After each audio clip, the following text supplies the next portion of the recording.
Magandang gabi. Welcome sa Pampatulog Stories. Isipin mong dahan-dahan ng lumalambot ang paligid. Humihina ang hangin. Kumakalma ang mga tunog ng gabi. Sa labas, may maririnig kang mga kuliglig at ang ilaw ng buwan ay marahang humahaplos sa bubong ng bahay. Ngayon, ipikit mo muna ang iyong mga mata. Huminga ng malalim at hayaang dalhin ka ng kwento.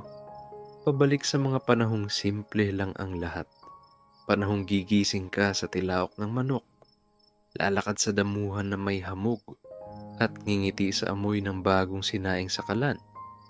Ito ang mga alaala ng baryo, ng kabataan, ng mga sandaling mabagal ang oras at magaan ang puso.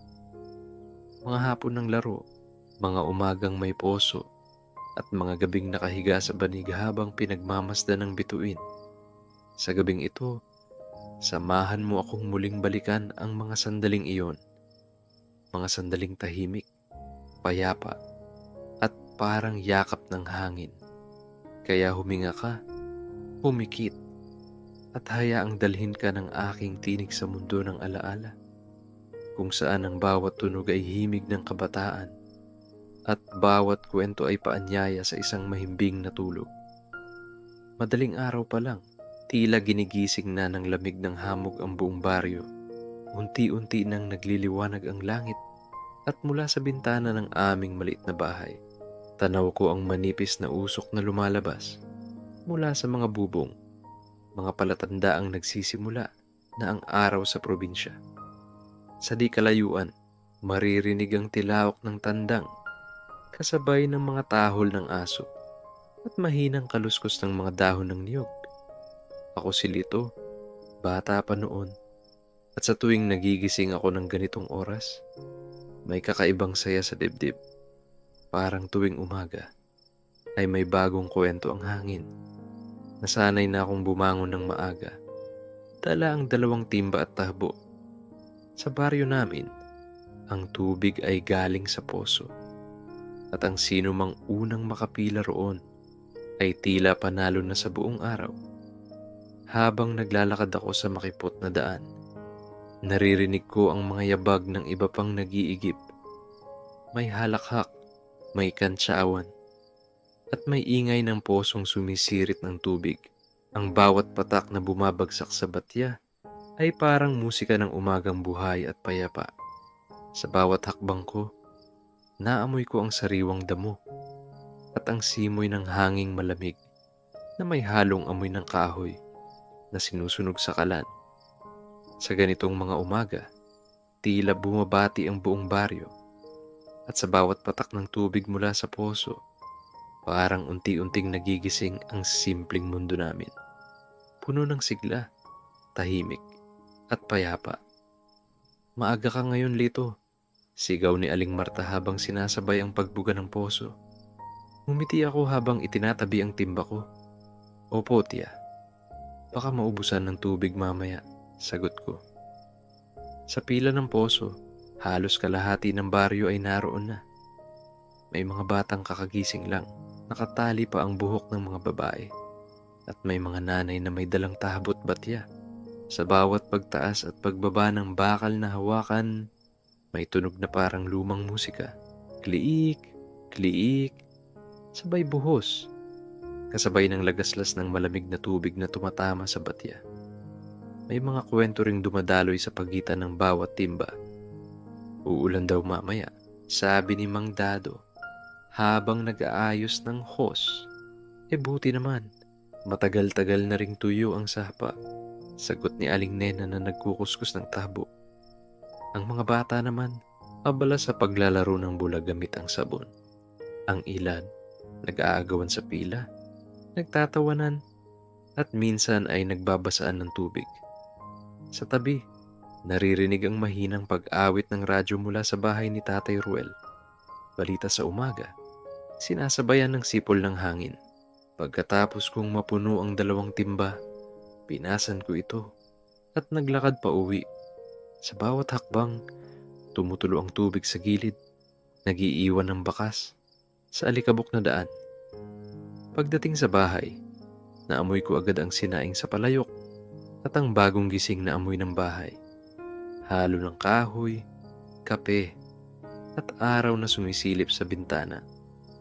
Habang inilalagay ko ang tubig sa tapayan, narinig ko si nanay. "Salamat, anak. Maaga ka na namang nag-igib." Ngumiti lang ako at sa loob-loob ko, ramdam kong nagsimula na naman ang isang tahimik na araw sa baryo. Isa na namang umagang puno ng kwento at alaala. Pagkatapos ng maagang pag-igib, sumunod sa amoy ng bagong araw ang ingay mula sa ilog. Mula sa malayo pa lang, maririnig mo na ang tunog ng mga kamay na humahampas sa bato at ang lagaslas ng tubig na dumadaloy sa mababaw na parte ng sapa. Dala ko ang mga labahin ni nanay, nakatupi sa lumang bayong na gawa sa plastik. Sa pampang, naroon na sina Aling Minda, Aling Baby, at Aling Nena, mga suki ng bawat kwentuhan sa umaga. Habang bumubula ang sabon na perla sa kanilang mga kamay, sabay naman ang paglabas ng mga balita. Kung sino ang may bagong niligawan, kung kailan daw babalik ang anak ni Mang Dado galing Maynila, at kung kailan huling umulan. "Lito, pakikuha nga ng tubig sa gitna," utos ni nanay habang kinukuskus ang mga barong na kulay puti ni tatay. "Opo, nay," sagot ko, sabay talon sa malamig na tubig. Napasinghap ako. Ang lamig, pero sanay na rin. Sa kabilang dulo ng ilog, may mga batang naliligo, nagbubulungan at nagtatawanan habang lumulubog sa ilalim. May isa pang naglalaro ng dahon ng gumamela, ginagawang bula at pinapahaba sa tubig. Habang naglalaba ang mga nanay, may dumaraan namang nag-aalok ng puto at kakanin. Puto, kutsinta, bibingka, 25 lang. Sigaw ng ali habang pinapatong sa ulo ang bilao. Bumili si Aling Nena, sabay alok sa lahat. "Kain muna kayo habang basa pa iyang labada." Tila maliit na piyesta ang paligid, halakhakan, tawanan, at masiglang usapan. Ang ilog ay hindi lang daluyan ng tubig, kundi daluyan din ng mga kwento, lihim, at pangarap ng bawat isa. Habang umaagos ang tubig sa aking mga paa, napatingala ako sa langit. Malamig ang simoy ng hangin, at sa gitna ng tawanan, ramdam ko ang kabuuan ng umagang iyon. Simple, masigla, at walang halong pagmamadali. Isa na namang alaala na maririnig ko hanggang sa pagtulog. Pagkatapos ng gawaing bahay, madalas ay dumadaan ako sa tindahan sa kanto. Isang maliit na kubo na gawa sa kahoy at yero. May kurtinang puti sa bintana at sa harap nito ay nakasabit ang mga chichirya na tila mga banderitas ng kabataan. Chippy, Rinby, Mikmik, Juicy Fruit, Bazooka, at minsan ay pompoms na tig 25 sentimos lang. "Lito, pakibili nga ng suka, piso lang," sigaw ni nanay mula sa bahay. Dala ko ang bote ng toyo. Naglakad ako papunta roon. Sa daan, naamoy ko ang halong alikabok at bagong lutong tinapay galing sa panaderya ni Mang Tonyo. Pagdating sa tindahan, naroon si Aling Bebang, nakasalamin, may hawak na abaniko, at laging may ngiti. "Oh, Lito, suka na naman. Para kay nanay mo, no?" "Opo, tsaka piso pong mikmik," sagot ko. Habang binubuksan niya ang plastik, naririnig sa background ang radyo ni Tatay Romy, tambalan ni Ray Langit sa AM. May halong tawa at balita. Bago mananghali naman, pinapalitan ito ng mga bata ng sineskwela o Hiraya Manawari.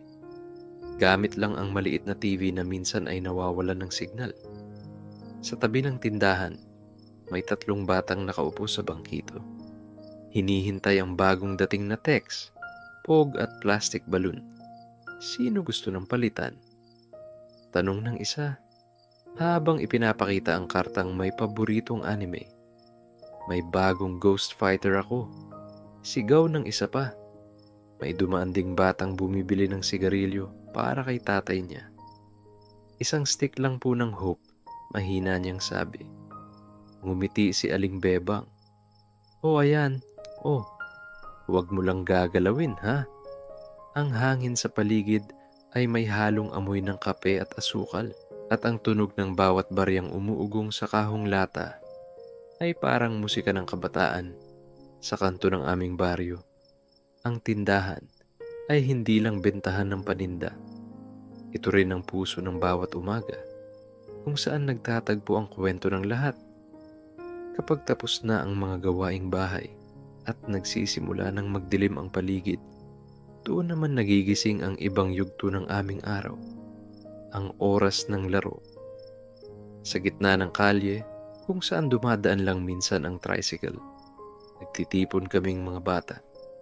Bitbit namin ang tisa, lata at goma, handa na para sa patintero, tumbang preso, at piko. Una ako sa gitna, sigaw ni Junjun, habang binabalangkas ng tisa ang linya sa lupa. Hindi ka makakatawid dito. Tugon ko naman, sabay hagikik. Sa isang banda naman, may mga batang naglalaro ng luksong tinik. Mga paa at daliri na unti-unting tumataas. Sabay tili ng tuwa o iyak kapag natapilok. May ilan ding bata na naghahagis ng trumpo at may dalang mga yoyo. Ang hapon ay unti-unting nagiging ginto. Ang mga anino namin ay humahaba sa daan habang bumababa ang araw sa likod ng mga puno. Sa gilid, may mga batang naglalaro ng holen, pinapatama sa piraso ng bato, at bawat panalo ay sinasabayan ng sigaw ng yes. Panalo na naman ako.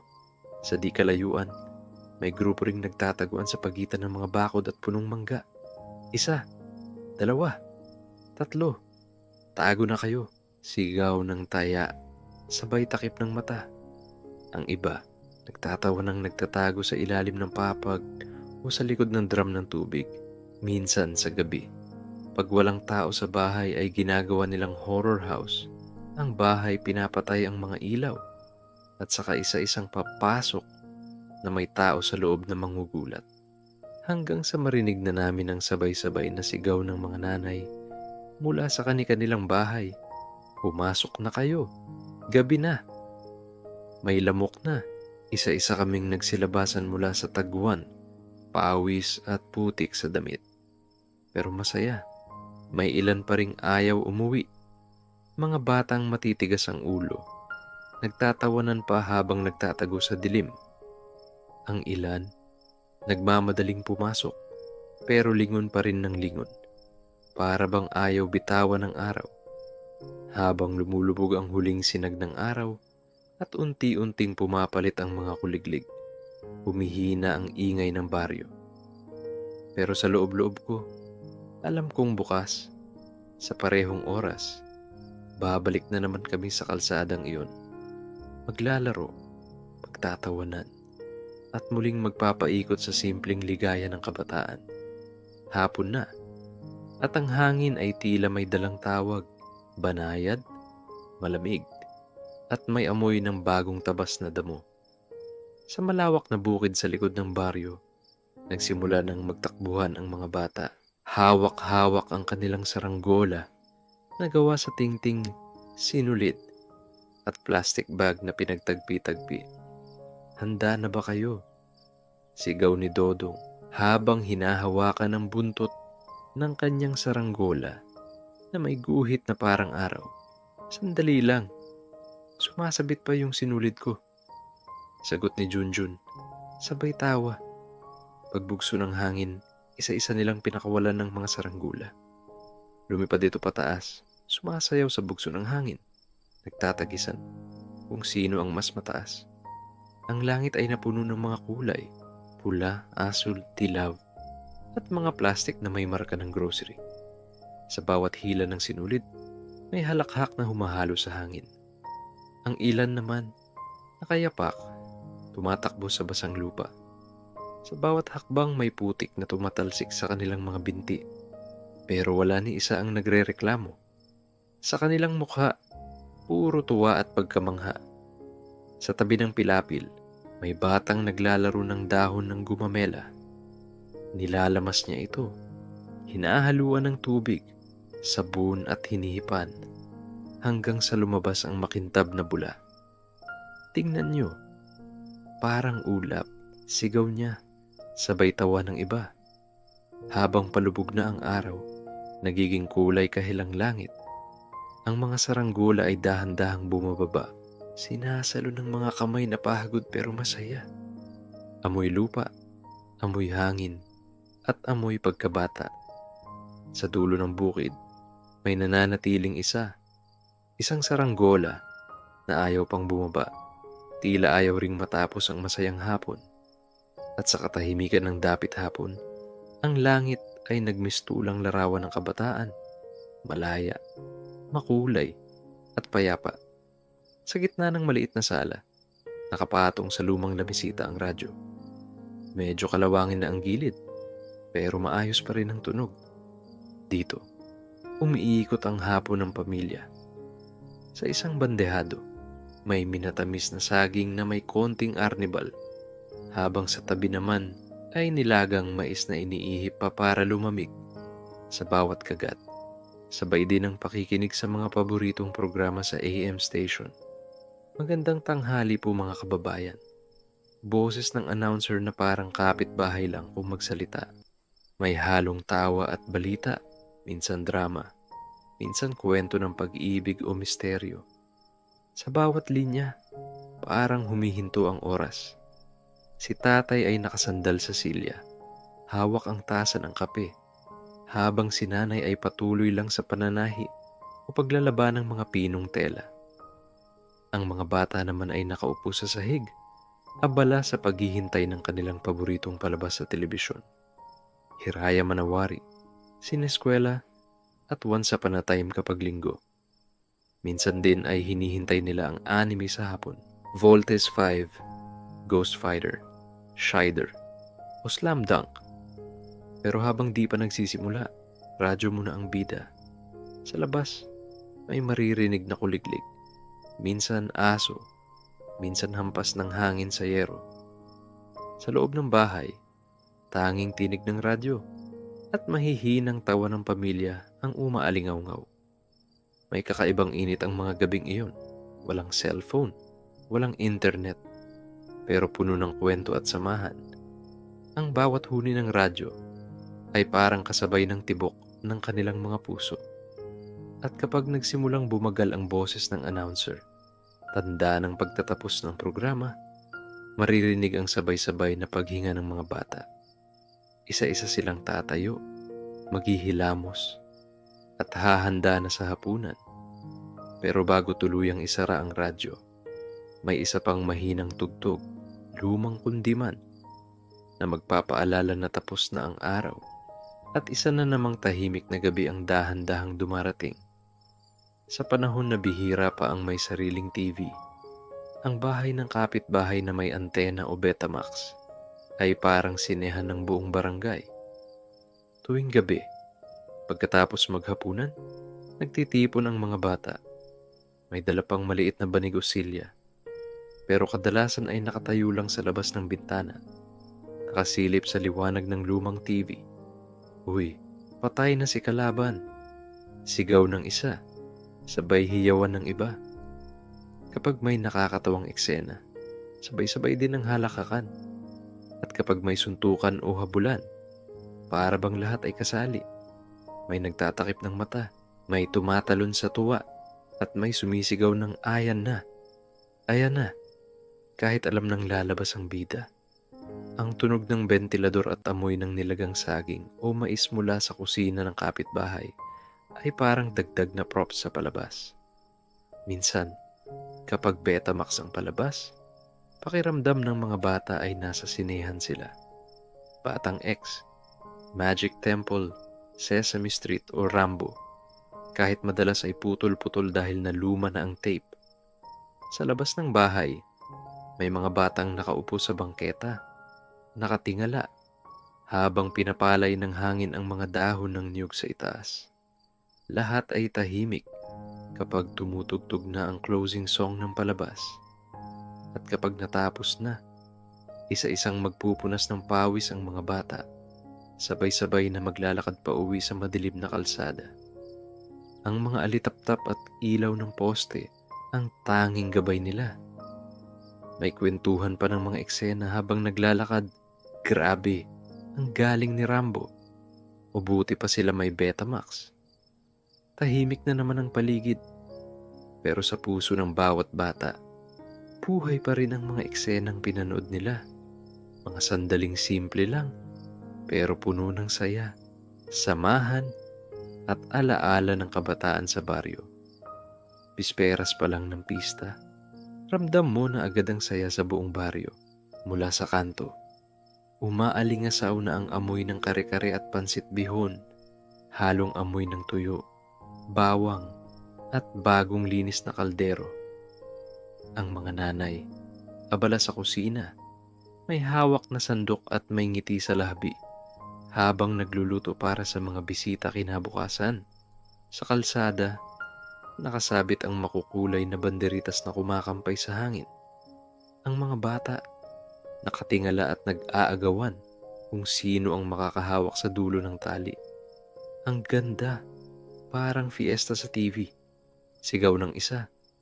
Sa may barangay hall, may mga kabataang nag-e-ensayo ng sayaw, Macarena.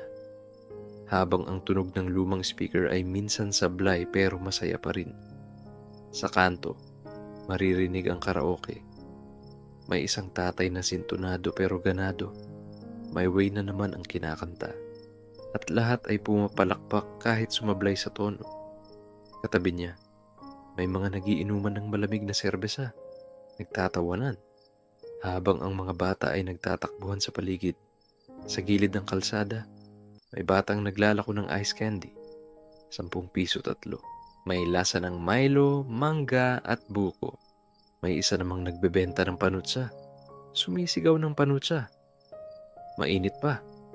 Habang dala ang bilao, ang buong baryo ay parang nagigising sa musika ng pista. Maging ang hangin ay tila may ritmo. Halong tunog ng tawa, kutsara at tinidor, at mga sigaw ng mga kabataang naglalaro. Habang lumulubog ang araw, nagsisimulang magliwanag ang mga parol sa bawat bahay. Ang langit ay kulay kahel, at ang mga matatanda ay nakaupo sa harap ng bahay, nagkukwentuhan tungkol sa mga pista noon. Sa bisperas ng pista, walang problema, walang lungkot. Tanging halakhak, musika, at amoy ng masarap na ulam ang laman ng gabi.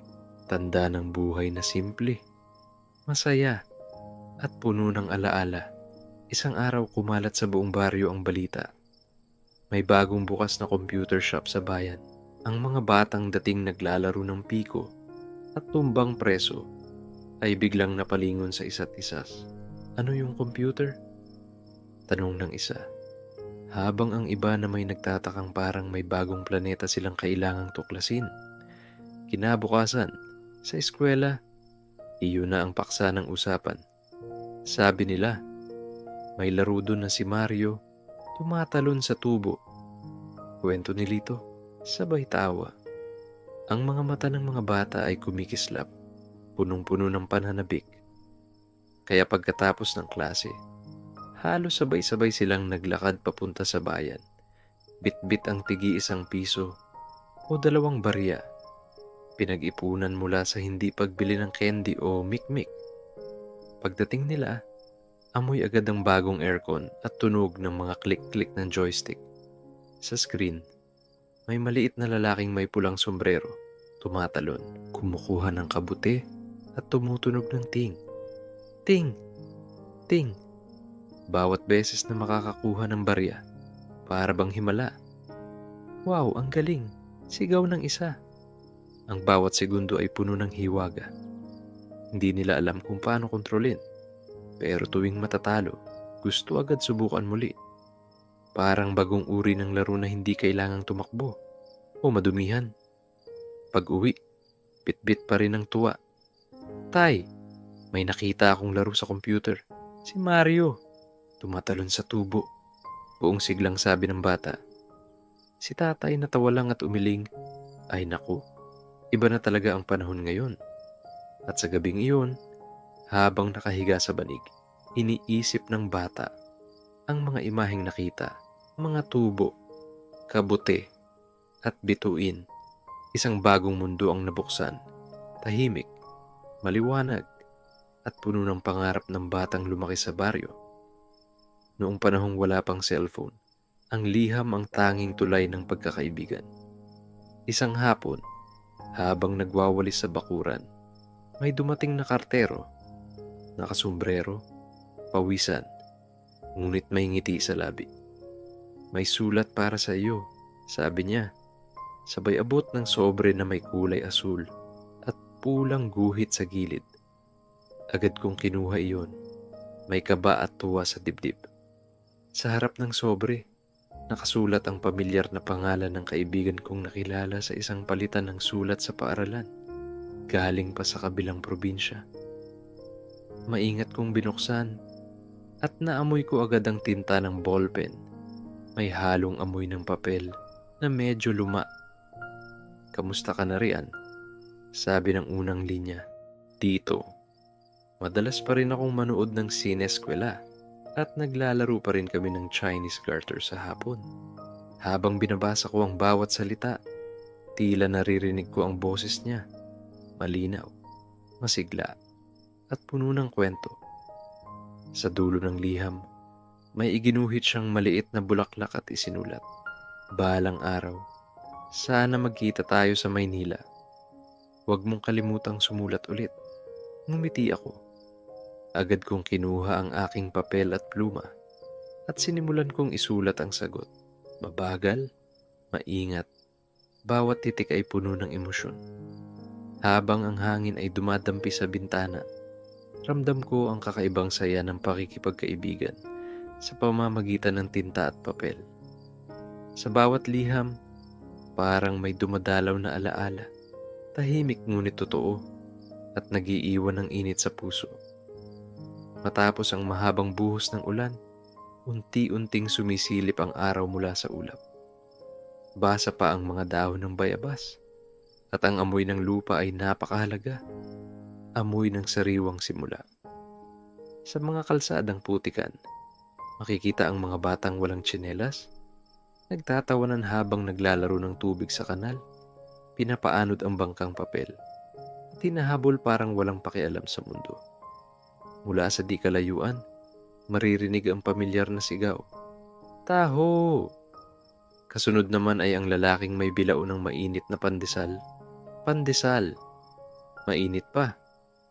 Ang mga nanay ay sumisilip mula sa bintana at may batang nagmamadaling bumaba. May hawak na baso at 5 piso. Ang singaw ng taho, halong arnibal at sago, ay kumakalat sa hangin. Tamis na sumasabay sa lamig ng hangin matapos ang ulan. Sa ilalim ng malaking punong mangga, may isang duyan na dahan-dahang gumagalaw. Naroon ang isang batang nakahiga, nakatingin sa langit. Ang ulap ay puti at mabagal, parang usok na humahaplo sa langit. Sa di kalayuan, maririnig ang kuliglig, ang tahol ng aso, at ang mahinang patak ng tubig sa bubong. Tahimik ang hapon, walang ingay ng radyo, walang laro. Tanging hangin, amoy ng lupa, paghinga ng bata sa duyan ng bumabalot sa paligid. Isang sandaling payapa, simple, ngunit may lalim. Parang paalala ng mga panahong mabagal ang takbo ng mundo at sapat na ang pag-upo, paghinga at pagtingala sa langit upang maramdaman na buhay ka. Kapag naman nag-brown out, lumalabas ang buong pamilya sa harap ng bahay. Dala ang banig na hinabi ni nanay, inilalatag ito sa damuhan. Tahimik ang paligid. Tanging ang mga kuliglig at huni ng palaka ang maririnig. Ang hangin ay malamig. Dumadampi sa balat. May halong amoy ng nilagang mais at usok mula sa mga uling na unti-unting namamatay. Ang dami ng bituin ngayon, sabi ni tatay. Habang nakatingala sa langit, yung pinakamaliwanag, iyan daw ang gabay ng mga manlalakbay. Dagdag niya. Si nanay naman ay natawa. O baka, yan yung bituin ng mga batang matitigas ang ulo. Tawanan ang lahat. Ang mga bata ay nakahiga, Pinag-uusapan kung alin sa mga bituin ang pinakamaganda. Tingnan mo yung malapit sa buwan, parang kumikindat, sigaw ng bunso. Baka yan si Mario, biro ng panganay, sabay turo sa langit. Nagtawanan silang lahat, simpleng usapan, pero puno ng saya. Sa gilid ng bakuran, maririnig ang kaluskos ng dahon, marahang ihip ng hangin at tunog ng alon mula sa malayong sapa. Minsan, may dumadaang kuliglig na tila nakikisabay sa ritmo ng gabi. Habang lumalalim ang dilim, unti-unting tumatahimik ang lahat. Si tatay, nakapikit na, hawak pa rin ang kamay ni nanay. Ang mga bata, dahan-dahang napupungayan ng antok. Ang langit ay puno ng kumikislap na bituin, tila mga ilaw ng pag-asa na nakabantay sa baryo. At bago tuluyang makatulog, maririnig ang mahinang bulong ng bata. Sana bukas ulit. Ganito pa rin, tahimik at masaya. At sa banig na iyon, sa ilalim ng mga bituin, natapos ang isa pang simpleng gabi. Payapa, malamig, at puno ng alaala ng isang panahong wala pang pagmamadali ang mundo. Ngayon, marami nang nagbago. Ang mga kalye ay sementado na. Ang mga bata ay abala na sa cellphone. At ang mga bahay ay puno ng ilaw mula sa mga screen. Ngunit sa tuwing ipipikit ko ang aking mga mata, bumabalik sa akin ang amoy ng lumang panahon. Amoy ng poso sa umaga, ng nilulutong sinaing, at ng basang lupa matapos ang ulan.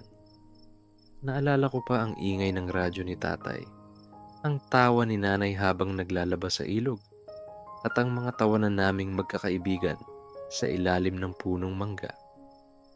Mga sandaling hindi ko alam noon na magiging kayamanang dadalhin ko habang buhay. Hindi man bumalik ang 90s, babalik lagi sa alaala ang mga tunog at amoy na bumuo sa aking kabataan. Ang mga huni ng kuliglig, ang mga palakpak sa videoke, at ang sigaw ng taho tuwing umaga. Ngayon, sa bawat gabi bago ako matulog, minsan ay napapangiti ako. Dahil sa tahimik na bahagi ng aking isipan, tila naririnig ko pa rin ang mga tawa naming bata, ang ihip ng hangin sa may bukid, at ang banayad na huni ng kuliglig na parang awitin ng alaala. At sa bawat gabi bago ako matulog, parang naririnig ko pa rin ang huni ng kuliglig at mga tawanan naming bata. Tahimik na muli ang paligid. Tila bumalik na sa katahimikan ng baryo sa iyong isipan. Ang poso, ang ilog, ang punong mangga, at ang mga tawanan ng mga batang dati mong kasama. Ngayon, habang nakahiga ka, marahan mong maririnig sa dikalayuan ang huni ng kuliglig. Ang mga tunog na iyon, dati ay bahagi ng araw-araw. Ngayon ay alaala na lamang. Ngunit mainit pa ring nakayakap sa puso. Sa bawat paghinga mo, dahan-dahan mong mararamdaman ang kapayapaan ng mga panahong iyon. Walang pagmamadali, walang alalahanin, tanging kalinawan ng gabi at lamig ng hangin. At habang unti-unting pinipikit mo ang iyong mga mata, alalahanin mo ito.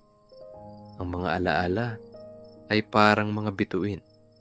Kahit matagal nang lumipas, patuloy pa rin silang nagliliwanag sa gabi ng ating isipan.